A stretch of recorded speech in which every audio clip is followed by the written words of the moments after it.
Dad, it's $200,000, not $2 million. You've got it. Why are you making this difficult?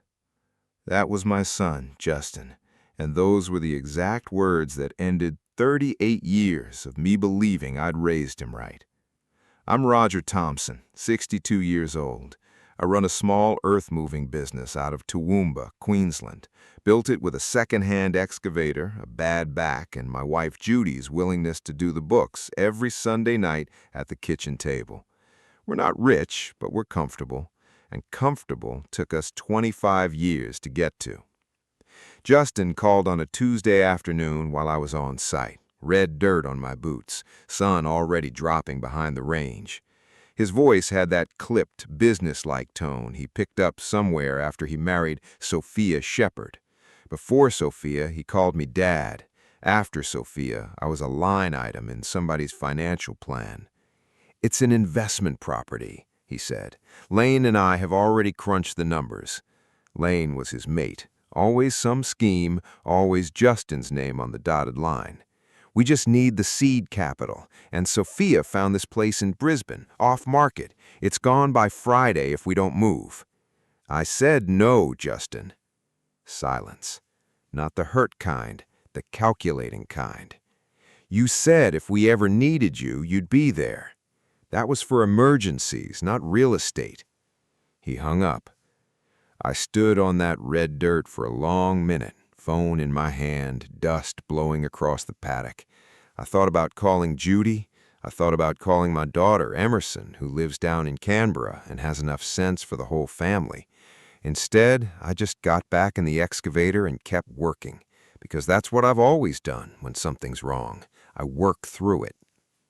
2 days later, Justin called again, but it wasn't to apologize. "Sophia's having a get-together Saturday, just family. She wants to make things right, Dad. She's making her lemon cake. You know how Judy loves that cake." I should have said no to that, too.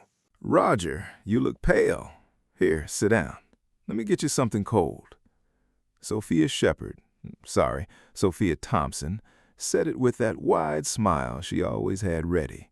The one that arrived just a half-second too late, like she'd rehearsed it in the car on the way over. It was a Saturday afternoon in early March, that brutal Queensland heat that just sits on you. Justin and Sophia's place in Highfields, a new build, big windows, landscaped out the front. I always wondered how they afforded it on a teacher's salary and whatever Justin pulls from his sales job. I stopped asking questions like that a long time ago. Judy said I was being uncharitable. Maybe she was right. There were maybe 12 people there. Justin's mate Lane and his girlfriend, Sophia's sister Floyd, yes, Floyd, her parents had unusual taste, and Floyd's husband Matt, a couple of neighbors I didn't know, and Emerson, who'd driven up from the airport that morning for her niece's birthday. Emerson caught my eye the moment I walked in and gave me that small nod she's had since she was 9 years old, the one that means I'm watching too. Sophia had made her lemonade, not cake, lemonade. A big glass jug on the outdoor table, sweating in the heat, slices of lemon floating on top like it was something out of a magazine. She poured me a glass personally, pressed it into my hand before I'd even sat down. "I made it fresh this morning, extra cold. You look like you need it." I took a sip. It was good, sweet but not too sweet. I set it on the armrest and got talking to Judy about the Broncos, half watching the yard, half watching Judy laugh with Emerson near the garden beds. It felt almost normal. I thought maybe I'd been too hard on Justin. Maybe the 200,000 had just been a moment of poor judgment. God knows we all have those. Then I started to feel it. Not dramatic, not like the movies, just off, like the ground had shifted 2 centimeters to the left. My vision smudged at the edges. I put my hand on the armrest, and it felt far away. I stood up slowly and told Judy I needed the bathroom. Inside the house, I ran cold water over my wrists, looked at myself in the mirror. My face was the color of old concrete. That's when I heard them in the hallway. Justin's voice, low and tight. "How much did you put in?" and Sophia barely a whisper. "Enough. Just keep him talking. He needs to drink the rest." The tap was still running.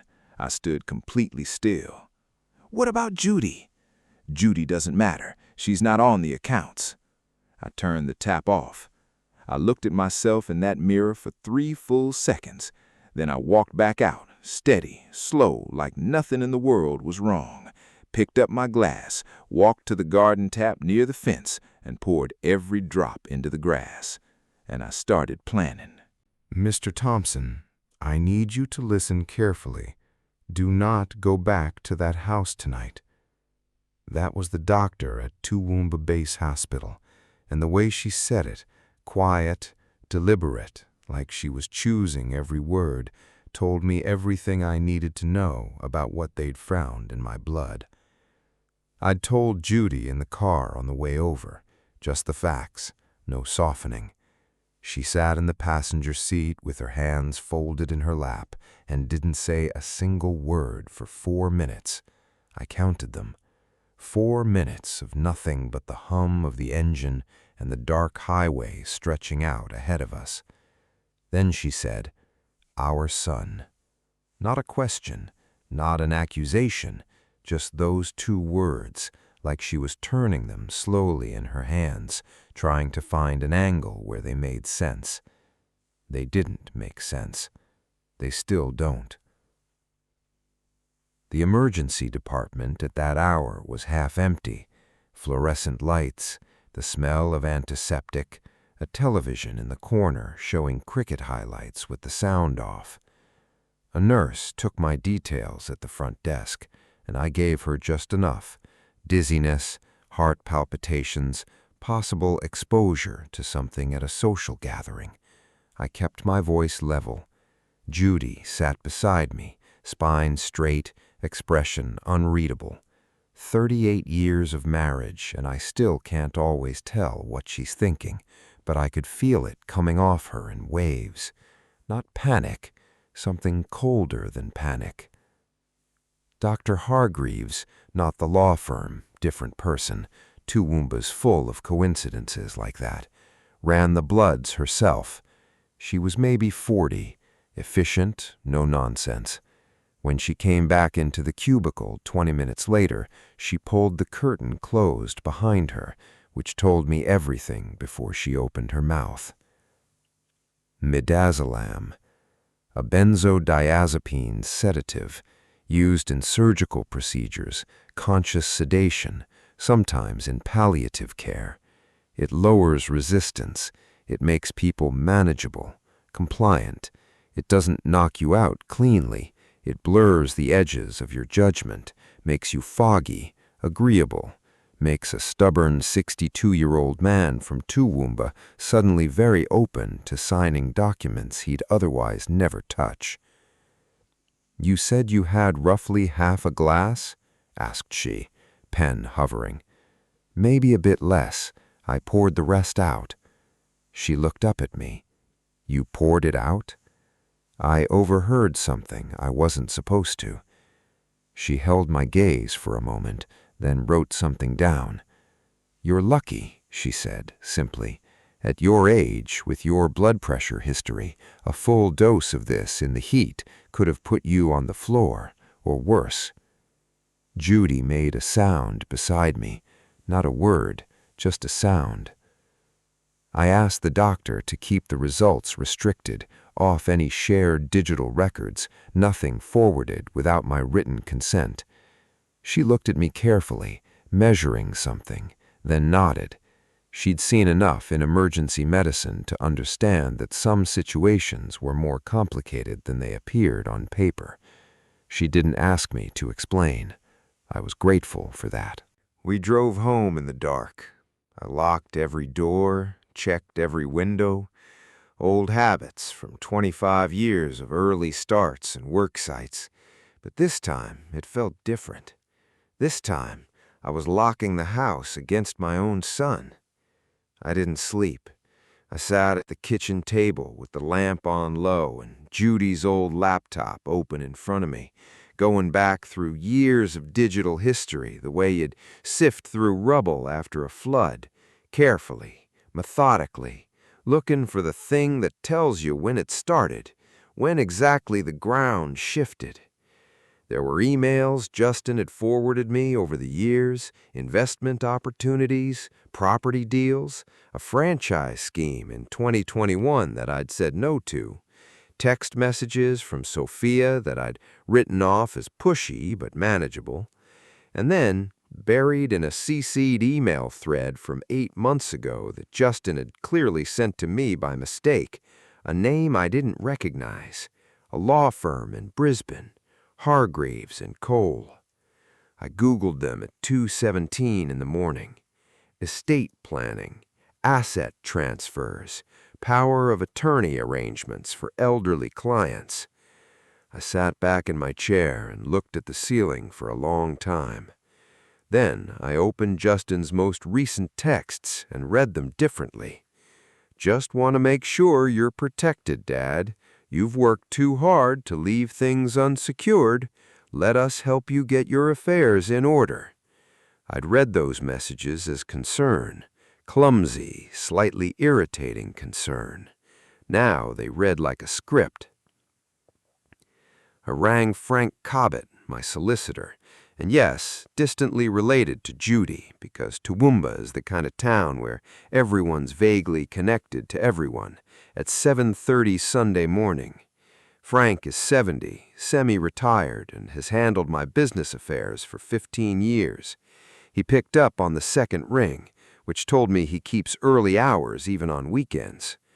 I read him the email thread, told him about the lemonade, the hospital, the midazolam, told him about Justin's comments at the barbecue, he'll be out of the way soon, and Sophia's question about whether I'd finished the glass. Frank didn't interrupt. When I finished, there was a silence that lasted long enough that I checked the phone to make sure the call was still connected. Then he said, "Roger, don't touch your accounts, don't move any assets, don't sign anything, and don't let either of them into your house without a witness present." A pause. "And get a voice recorder app on your phone before the week is out." Why before the week is out? Because Justin will come to you before then. When the first plan fails, they always come back with the softer approach, concern, remorse, small favors. His voice was flat and precise, the way it gets when he's not speaking as a friend but as a lawyer. They'll try to get you to sign something. They'll frame it as helping you. Don't let them. He was right. Justin knocked on my front door the following Tuesday afternoon. He was alone, which surprised me. He had a container of soup, Judy's recipe, he said, touching warmth in his voice. He stood in my kitchen, looking genuinely worried, tilting his head the way he used to as a kid when he wanted something and knew charm was the better angle. "You really gave us a scare on Saturday, Dad. How are you feeling?" "A little bit off," I said. "Must have been the heat." He nodded seriously. "That's exactly it. You pushed yourself too hard. The business, the finances, it's a lot for one person." He sat down at the kitchen table, uninvited, settling in like a man making himself comfortable in a room he already considered his. "Sophia and I were talking. We think it's time you had some proper support, someone to manage things, so you're not carrying all of it alone." My phone was in my shirt pocket. Frank's recorder app was running. "That's kind of you," I said. "We just need you to sign a few documents, nothing major. Power of attorney, so we can act on your behalf if something happens. Step in with the bank, the business accounts. It's just a precaution." I looked at my son across that kitchen table, really looked at him. The same face I'd watched learn to walk on the back lawn in Highfields, the same hands I'd taught to hold a hammer. And behind his eyes, nothing I recognized. "Let me think about it," I said. He smiled and squeezed my shoulder on the way out. "Don't think too long, Dad. These things are better done before you need them." The door closed. I stood in my kitchen for a full minute, not moving. Then I took the phone out of my pocket, stopped the recording, and forwarded the audio file to Frank.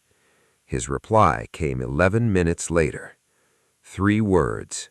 We've got them. That was my granddaughter, Paige, 8 years old, standing in the middle of Emerson's backyard in Canberra with her hand pressed to her stomach and her face the color of chalk. And in that moment, that single moment, everything changed. Let me back up 2 weeks. After Justin's visit, Frank and I moved quietly and deliberately, the way you move when you know the other side doesn't know you're moving. I had every account flagged with my bank. No transfers, no authorizations, no changes to signatories without me physically present with 2 forms of ID. I had the business deed reviewed, I updated my will, I changed every password on every account I owned, including the email address Justin had known since he was in high school. Emerson knew everything by this point. I'd driven down to Canberra the weekend after Justin's visit and sat at her kitchen table with a cup of tea and told her the whole story from beginning to end. She didn't cry. Emerson doesn't cry easily. She got that from Judy. She just sat there listening, very still, and when I finished, she said, "How long has Sophia been running this?" Not Justin, Sophia. Emerson had always seen Sophia more clearly than the rest of us. I told her I didn't know. Could have been months, could have been longer. "What do you need from me?" she asked. "Just stay close," I said, "and watch your back." I should have been more specific. Emerson's daughter, my granddaughter Paige, was turning 8 at the end of March. Emerson organized a small family gathering at her place in Canberra, just close family, her husband, Matt, Judy and me, and she'd reluctantly agreed when Justin rang and asked if he and Sophia could come down for it. She told me afterwards she'd said yes because she wanted to watch them. Fair enough. So did I. We drove down Friday night. Canberra in late March is still warm, but the evenings have that cool edge that tells you autumn's coming. Emerson's backyard was done up with streamers and a little table of party food. Paige was running around with 2 school friends, shrieking and laughing, completely unbothered by the adult tension moving underneath the afternoon like a current under still water. Justin was quieter than usual. He stood near the back fence, nursing a beer, watching me with an expression I couldn't fully read. Sophia, on the other hand, was everywhere, helping Emerson with the food, topping up drinks, crouching down to talk to Paige's friends, laughing with Matt, performing warmth so hard it was exhausting to watch. She'd brought a jug of her lemonade. Of course she had. I saw it the moment I walked into the kitchen, sitting on the bench in its usual form, condensation running down the glass, lemon slices, sprig of mint on top. Emerson saw me see it. She gave me the smallest shake of her head. I know, I've already told Matt, nobody's drinking it. But here's the thing about a backyard full of people on a warm afternoon. You can't watch every hand on every glass every second. And Sophia knew that. I think that was the point. Paige came inside to get a drink about an hour into the party. I was in the kitchen doorway talking to Matt. I watched Sophia pour Paige a glass of apple juice from a separate jug, normal, kid stuff, nothing suspicious. I watched her hand it to Paige with a smile and a little pat on the head. 40 minutes later, Paige sat down in the grass and didn't get up. At first, we thought she was just tired. 8-year-olds crash hard when they've been running. But her face was wrong, waxy. Her eyes had that unfocused look I recognized from my own bathroom mirror 3 weeks earlier. Emerson was beside her in seconds, and I heard the change in Emerson's voice before I understood what I was seeing. "Paige, Paige, look at me. Can you look at me?" Paige said, "Uncle Roger, I don't feel good," looking right at me, and then she lay down in the grass. Everything happened fast after that. Emerson shouted for Matt. I rang 000 with hands I forced to stay steady. Judy knelt beside Paige and kept talking to her, kept her eyes open, kept her present. 38 years of holding things together under pressure, and it showed in every word she said. Calm, clear. "Stay with me, sweetheart. I'm right here." I looked across the yard at Sophia. She'd gone white. The lemonade jug was still in her hand, and she was gripping it so tight her knuckles had lost their color. Justin was beside her, his mouth moving, but I couldn't hear what he was saying over the noise. What I could see, and I will never forget this as long as I live, is that neither of them moved towards Paige, not one step. The paramedics arrived in 11 minutes. While we waited, I walked to the kitchen bench, found a clean Ziploc bag in Emerson's second drawer, and sealed the lemonade jug inside it without touching the rim. The lead paramedic looked at me when I handed it to her. "We need this tested. It's the second time." She looked at me for a moment, then she took the bag. At the Canberra hospital, Paige was stable within the hour. The doctor said she was young and healthy and hadn't consumed enough to cause lasting harm. Emerson sat beside her bed holding her hand, and the expression on her face was the most frightening thing I had seen through this whole ordeal. Not fear, but a fury, so deep and quiet that it had gone completely still. Judy and I sat in the corridor outside. Neither of us spoke for a long time. Eventually, Judy said, "Roger, we're done waiting." "I know," I said.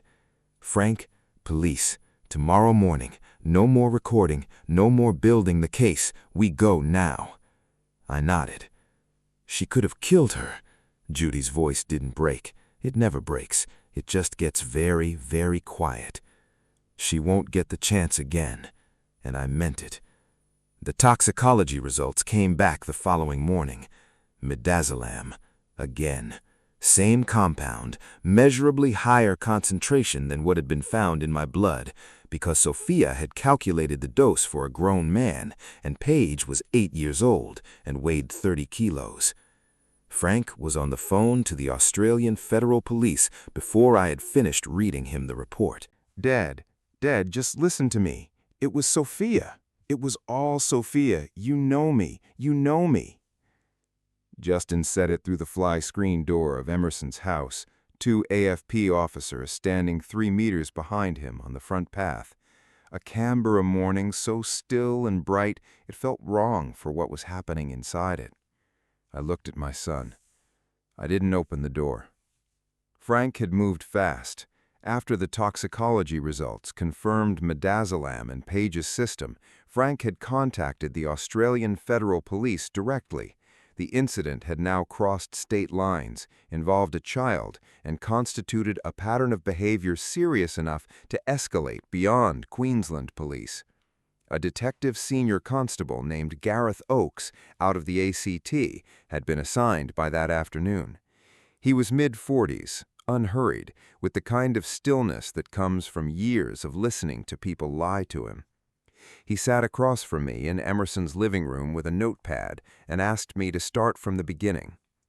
I talked for 90 minutes. I gave him everything.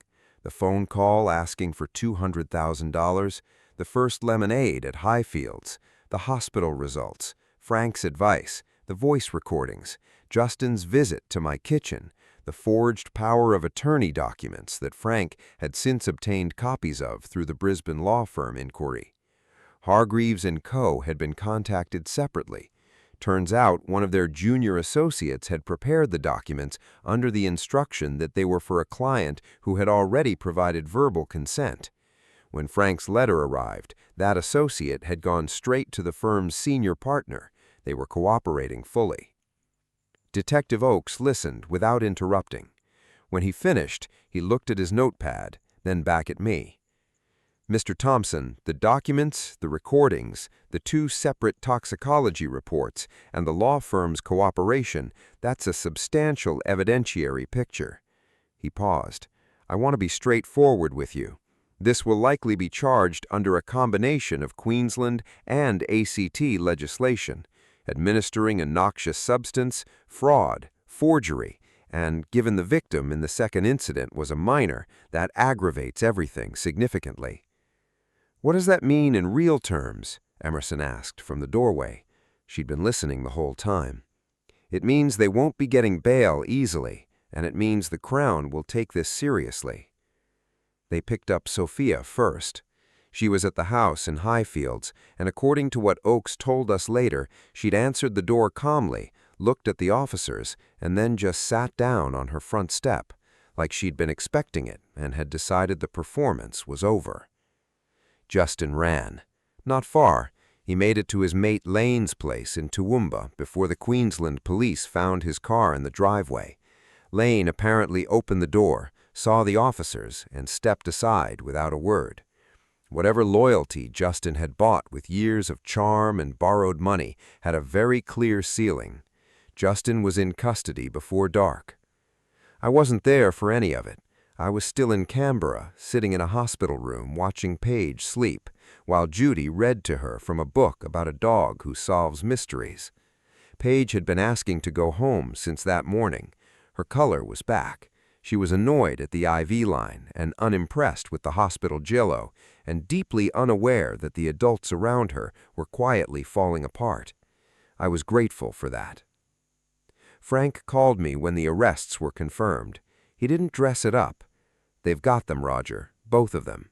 Queensland will apply for extradition on Sophia for the first incident. The ACT charges for Paige's case are separate. I thanked him, hung up, sat in the corridor for a while. Justin called me from custody.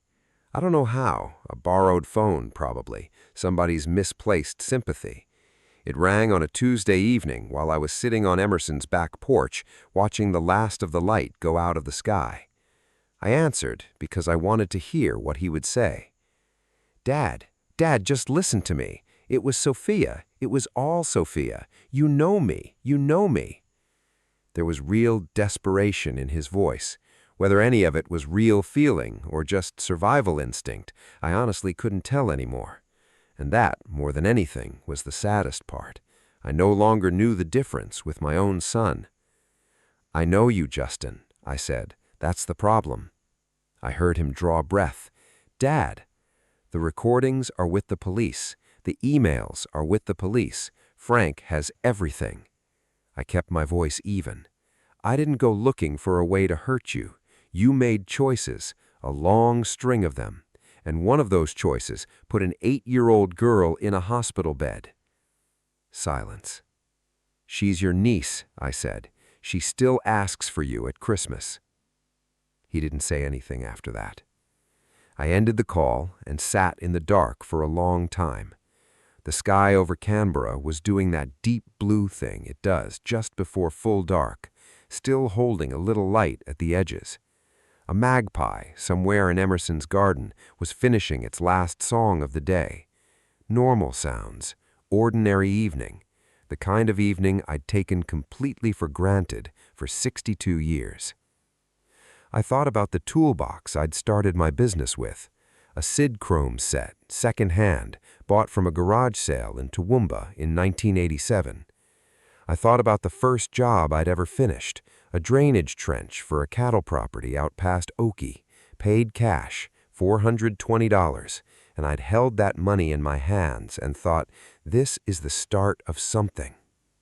I thought about Judy doing the books on Sunday evenings, and Justin as a 5-year-old boy falling asleep on the back seat on the way home from the Eka. Those things happened. They were real. They don't cancel out what came after, but they happened. The commitment hearing was 6 weeks later. Sophia's barrister put up a strong early case arguing her role had been secondary, that she'd acted under duress. The recordings dismantled that argument methodically and without drama. Justin's barrister tried a similar approach in reverse, that Sophia had manipulated him, that he hadn't fully understood the extent of what was in the lemonade, that he'd been a passive participant in a plan he couldn't control. Detective Oakes had anticipated both arguments. The digital trail, the emails, the texts, the contact with Hargreaves & Co., the purchases of midazolam through a private online pharmacy account registered in Justin's name, told a story of two people planning together over a period of at least 8 months. The magistrate committed them both to stand trial. Emerson drove me back to the car park afterwards. We sat in the car for a moment before she started the engine. "Are you okay?" she asked. It was such a simple question, the kind you ask automatically, not really expecting an honest answer. "No," I said. Not really. She nodded, started the car. Me neither, she said. We drove back to Emerson's house, and Judy had dinner on the table, and Paige was drawing something at the kitchen bench, entirely absorbed, tongue between her teeth, the way kids get when they're making something that matters to them.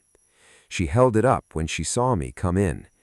A house, a garden, stick figures, one tall one, one small one, holding hands. You and me, Pop. I sat down at the table, and I didn't say a word for a full minute. But I was smiling. Do you ever think about forgiving him? Emerson asked me that on a Sunday afternoon, 4 months after the sentencing. We were sitting on my back porch in Toowoomba, the kind of late July afternoon where the cold comes in sharp off the range and the light goes gold and flat across the paddocks. She had both hands wrapped around a mug of tea. I had mine. Judy was inside doing something in the garden that involved a trowel and strong opinions about where the tomatoes should go. I didn't answer straight away. I watched a wedge-tail ride a thermal above the tree line and disappear. I think about it, I said. That's different from doing it. The trial had concluded 6 weeks earlier, 8 days in the Brisbane District Court. Judy and I sat in the gallery every day except one, when Judy had a medical appointment she refused to reschedule. She said she wasn't going to let Justin's choices rearrange her life any further than they already had. I thought that was one of the bravest things I'd ever heard her say. Sophia was sentenced first. The judge, a woman in her late 50s with reading glasses on a chain and the unhurried manner of someone who has heard every variety of human failure and is no longer surprised by any of it, took 40 minutes to deliver her remarks. She described the offending as calculated and sustained. She noted the particular gravity of the second incident, the one involving Paige, and she used the phrase, "a profound and deliberate betrayal of family trust," twice, which told me she meant it rather than reaching for language. Sophia received 4 years and 3 months, eligible for parole after 2 years and 8 months, depending on conduct. I watched her face when the sentence was read. She didn't cry. She looked at the table in front of her and went very still. The performance was completely finished by that point. What was left underneath it, I couldn't tell you. I'm not sure there was much. Justin received 3 years and 1 month. The judge noted his lesser culpability in the procurement of the midazolam, but was direct about the recordings, about the conversation in the hallway at Highfields, about the visit to my kitchen, about the calculated way he'd framed the power of attorney as concern for my welfare. She said the recordings demonstrated a man who understood exactly what he was doing and chose to continue doing it. When the sentence was read, Justin looked up at the gallery. He found me immediately, like he knew exactly where I was. I held his gaze. I didn't look away, and I didn't lean forward, and I didn't give him anything to read. I just looked at him the way you look at something you're trying to memorize before it's gone. His face, the set of his jaw, the way his hands were flat on the table in front of him. Then the officer touched his shoulder, and he stood up, and he was taken out through the side door, and that was the last time I saw my son. The drive back to Toowoomba that evening was 3 hours through the dark. Judy sat in the passenger seat, shoes off, feet up on the dash, the way she always travels on long drives, watching the highway lights stream past. We talked for a while, and then we didn't talk, and both felt right. Somewhere outside of Gatton, she said, "I want to plant more things in the garden." "Okay," I said. "Things that take a long time to grow, fruit trees. I want to be tending something that won't come good for years." I understood what she meant. She was talking about the future. She was saying, "We have one." "Whatever you want," I said. She put her hand on my arm and left it there the rest of the way home. The business was fine, better than fine, actually. In the months I'd spent protecting my finances from Justin and Sophia, I'd looked at them more carefully than I had in years, found inefficiencies, found opportunities. I took on a young bloke from out past Jonderan, Floyd's nephew, as it turned out, another Toowoomba coincidence, named Kobe, 24 years old, good instincts, works like a man who knows what he wants. I started teaching him the things I'd once planned to teach Justin. That was harder than I expected. Not painful exactly, just a particular kind of quiet sadness that sits alongside you like a passenger. You learn to travel with it. Frank sent me a letter in July. Formal, on his firm's letterhead, but Frank always writes his personal notes by hand at the bottom, which is very him. The typed portion confirmed that the forged power of attorney documents had been formally nullified, that both accounts had been fully secured, and that no further legal action was required on my part unless I chose to pursue civil proceedings. The handwritten note at the bottom said, "Roger, you handled this with more dignity than most men would have.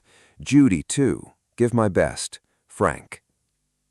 I put it in the drawer with the important documents, birth certificates, business registration, Judy and my marriage certificate, which is 38 years old and has a coffee stain on the bottom left corner from 1994 that I've never been able to explain. Paige came to stay with us for a week in the school holidays. She is completely, entirely, stubbornly fine. Children are extraordinary in this way. She remembers being sick at Auntie Emerson's party. She does not understand the full shape of what happened, and we will tell her, one day, in an age-appropriate way, when she's ready to carry it, but not yet. For now, she's 8 years old, and she wants to ride the ride-on mower and feed the neighbor's chickens and ask me extremely detailed questions about how the excavator works. On the third evening, she was sitting on the back porch with me as the sun went down, eating a paddle pop, watching the paddocks go orange. She reached over and took hold of my hand without looking at me, the way kids do when they're not making a gesture of it, just reaching for something solid. We sat like that for a while. "Pop," she said eventually. "Yeah, mate? Do you think those chickens actually like us, or do they just want the feed?" I thought about it seriously, the way she deserved. "Bit of both, probably," I said. "Most relationships are." She considered this, took another bite of her paddle pop. "That's a bit sad," she said. "It is a bit," I said. "But the ones that are genuinely both, that's the good ones. That's worth everything." She nodded like she was filing it away for later. The sun finished going down. The magpie started up in the bottle tree at the fence line. Inside, I could hear Judy moving around the kitchen, the sounds of dinner being made, the radio on low. Ordinary sounds, the kind I used to walk past without hearing. I hear them now. I've been asked by a few people, neighbors, old business contacts, even a cousin who heard through the family grapevine, how I'm really doing, how you come back from something like that, how you go on being a father when fatherhood produced something that tried to poison you, how you trust again, how you sleep. Here's the honest answer. Some nights I sleep fine. Some nights I'm at the kitchen table at 2 in the morning with the lamp on, not anxious exactly, just awake, thinking, turning things over. On those nights I usually make tea, read for a bit, and wait for the birds to start up before dawn. The currawongs go first, and then it gets loud quickly, and by the time the light is coming through the kitchen window, I'm usually all right again. I don't think the grief goes away. I think you build around it. You keep adding rooms, the business, the granddaughter, the fruit trees Judy planted along the back fence, the young bloke you're teaching to run an excavator the right way. You build and you build until the grief is still there, but it's not the whole house anymore. It's just one room, and you don't have to live in that room. I spent 38 years building something, a business, a marriage, a family I thought I understood. Some of that was taken away from me. Some of it I had to let go of myself, which was harder. But some of it is still standing. Judy is still here. Emerson is still here. Paige is still here with her paddle pops and her excellent questions about chickens. I have a porch to sit on. I have a wedge-tail that hunts the thermals above the tree line most evenings, if you know where to look. I have 38 years of a good marriage and a business I built from nothing, and a granddaughter who reaches for my hand without making a ceremony of it. That's not nothing. That's not nothing at all. If this story reached something in you, if you've ever had to protect yourself from someone you loved or rebuild after a betrayal you never saw coming, you're not alone. Like, subscribe, and share your story in the comments. Let's be honest with each other about how hard this is and how possible it is on the other side of it to still be standing. Take care of yourselves. Roger.